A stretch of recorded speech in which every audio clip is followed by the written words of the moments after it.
তোমাৰ নামটো কি আছিলে বাৰু? ওই এইজন দেখোন নাম ফুলাঠে লাগিছে কথাটো কি স্যাৰ কি কলে মোৰ নামটো মানে ক্ষমা কৰিব মহাশয়া মই আপোনালোকক কিঞ্চিত অসুবিধা দিছো শাখা পৰিচালক মহোদয় কাৰ্যালয়ত আছেনে বাৰু? হা শাখা পৰিচালক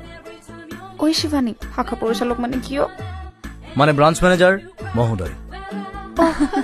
আছে স্যাৰ স্যাৰ অফিসতে আছে মই তেখেতৰ পিয়ে শিৱানী আৰু মই শিল্পী অফিচ এক্সিকিউটিভ ব্যক্তিগত সচিব আৰু কাৰ্যালয় সহায়িকা তোমালোকক লগ পাই মই নথৈ আনন্দিত হলো হয় স্যাৰে আপোনাৰ বাবে অপেক্ষা কৰি আছে অপেক্ষাটো বৰ সুন্দৰ শব্দ যিমান তাৰ লগত থকা যায় সিমান তাৰ মধুৰতা বাঢ়ে অপেক্ষা বাহ